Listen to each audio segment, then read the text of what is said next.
He may bring people to Washington, but he's not going to become a political leader who'll take over the country. And Sarah Palin is signaling she may be ready to run for president. Again, I think maybe I'm underestimating her, but I think it's too ridiculous to be taken seriously. So you don't, like Hitler. So you're worrying, you're respecting people and their fears, and broadly here, you're worried about a charismatic figure who would turn it in a really bad direction. I mean, you don't see such a figure. Well, it's a subjective judgment, yeah? but no, I don't. What I think more serious than that, frankly, is, for example, the following fact. There are, I think, 48 Republicans running for Senate, something like that. There was a study recently of their attitudes. Turned out that of the 48, one of them believed in anthropogenic global warming, human contribution to global warming. That was Mike Castle, who was defeated. So now none of them do. Now, if you look at this in an international context, a lot of them are going to win. The country is going to be substantially taken over by people who completely reject an overwhelming scientific consensus, and it's not a trivial issue unless something significant is done about the looming environmental catastrophe. It's going to be a total disaster. I mean, we can put it off for our grandchildren if we like, but that's what's happening. It's not going to go away. But you said a few minutes ago that you see the Republican Party today as barely a political party at all anymore. So if it's not a political, first, what do you mean by that? And if it's somehow flying, certainly spreading out a lot here, I suppose, what are the implications? The implications are pretty dire. That's true of at just about every level.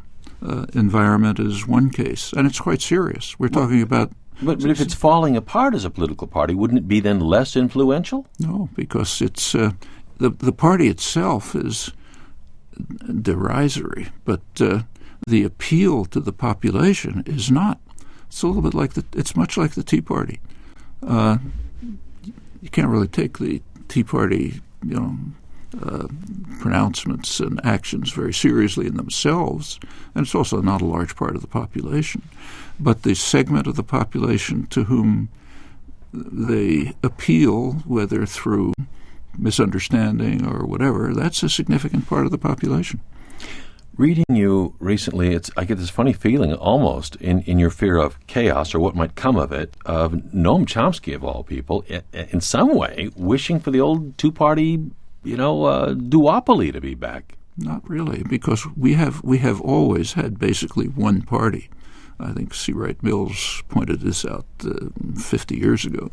There's a business party with two factions. The two factions are somewhat different. And if you look at the record when they're in office is somewhat different.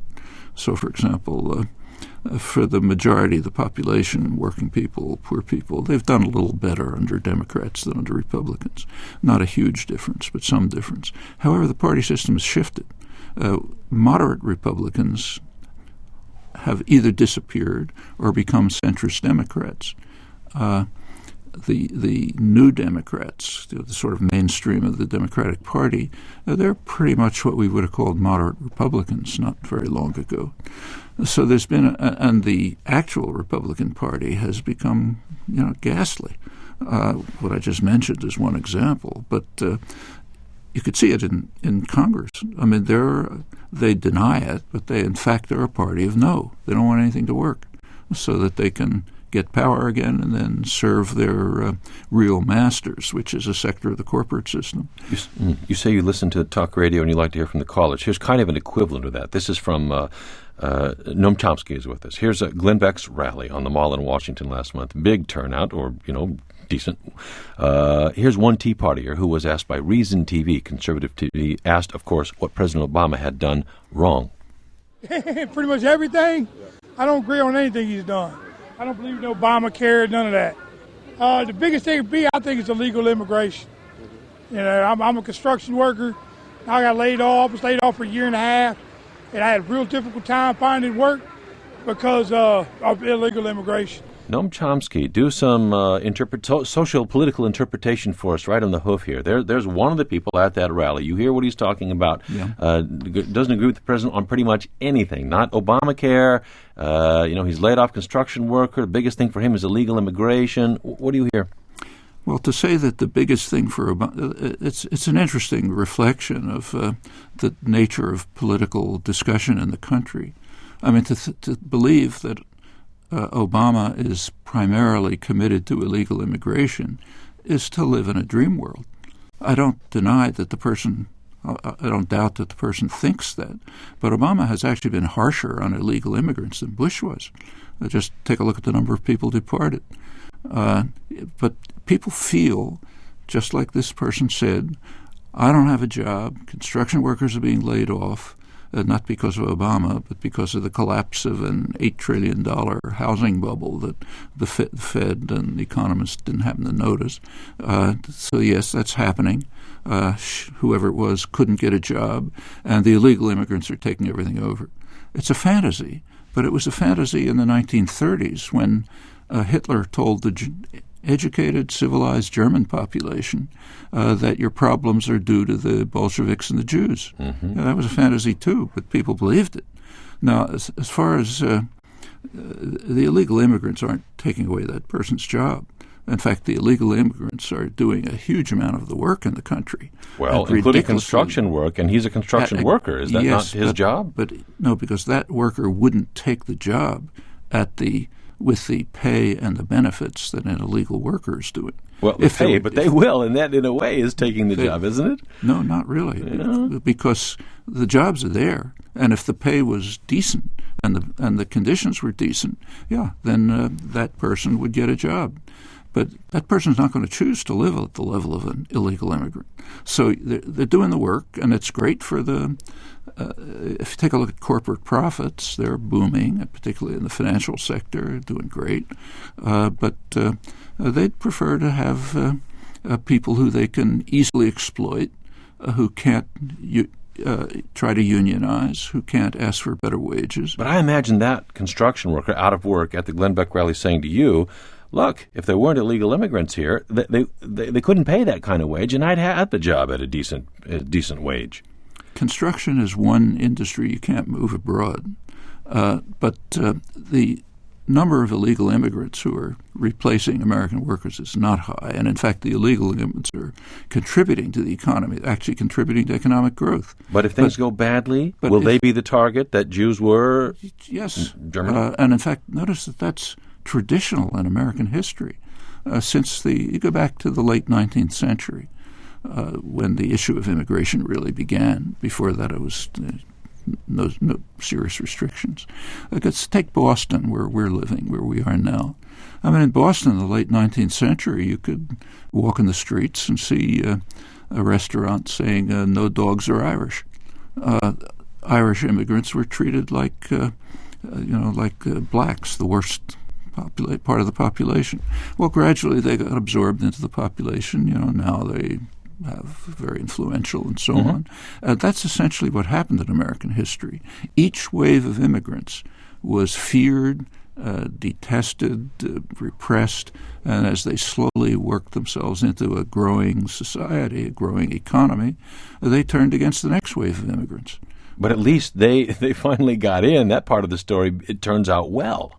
Because there was a growing economy. And that went on with bumps, plenty of bumps, but it effectively went on until the 60s. There was a huge depression. There had been other depressions, but the country pulled out of them. The 50s and the 60s were the period of the greatest economic growth in American history, and it was pretty egalitarian growth. Much more than now. Oh, more than ever. And during that time, there were possibilities for, in fact, even the African-American population. If you look at African-American history, there's really only a few decades ever of real freedom. So, for example, after the Civil War, after Reconstruction, a lot of the black population was just criminalized and sent to prison and became another slave labor force. That went on pretty much till the Second World War. During the Second World War, there were jobs, production jobs. The maids, servants, and so on, they got jobs. In the 50s and 60s, with the growing economy, industry, they could get, say, a black man could get jobs as an auto worker, live a pretty decent salary, get a home. And now unemployment there almost double the national level. Starting from the 1970s, when the economy began a very significant shift away from production to finance. It's a very important development.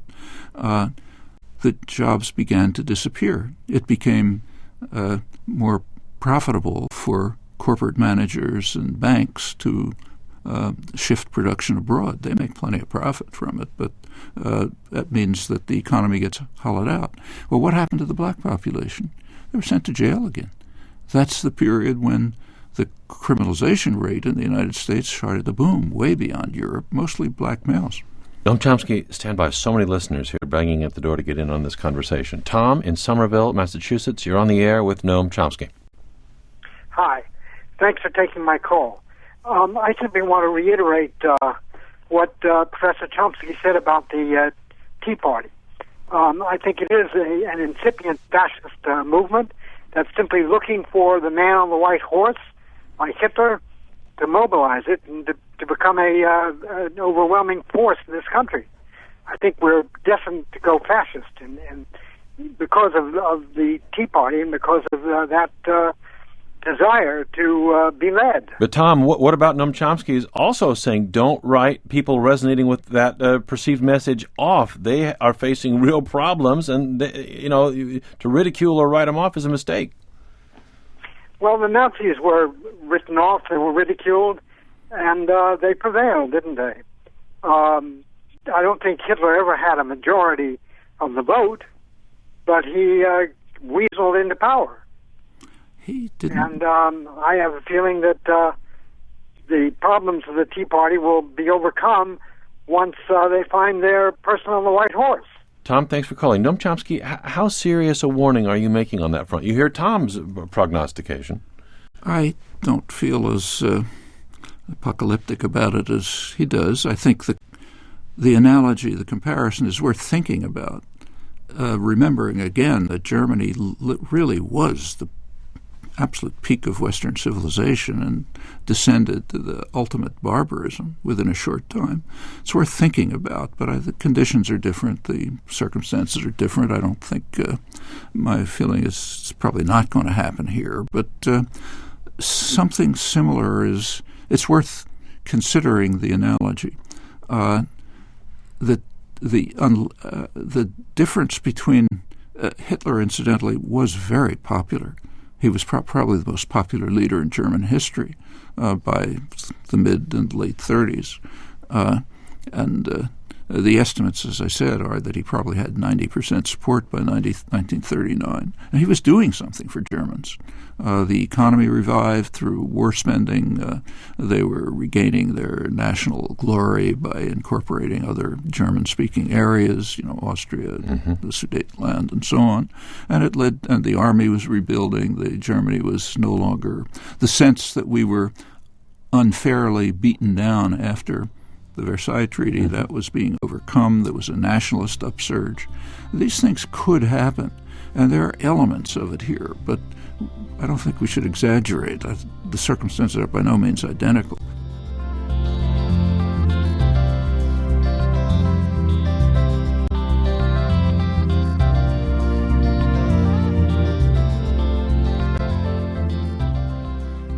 I'm Tom Ashbrook. This is On Point. We're talking this hour with legend of the left, Noam Chomsky, about his big take on our moment, President Obama, economic crisis, Tea Party, war. Chris Hedges, in his book Death of the Liberal Class, calls Noam Chomsky perhaps America's greatest intellectual. But he takes positions that have put him on the edge for a long time. He's been very productive from that edge. 100 books and more, never stopped putting his message out there. He's 81 now and still very much at it. Let's go to Lakeland, Florida. And Jim, you're on the air with Noam Chomsky. Well, I certainly enjoy your program. I'm 81-year-old man and just lost his eyesight. I still got good vision, and I've never seen such a host that I agreed with more. And I think there is a racial component in about 10 to 15% of the Tea Party, as well as the Republicans.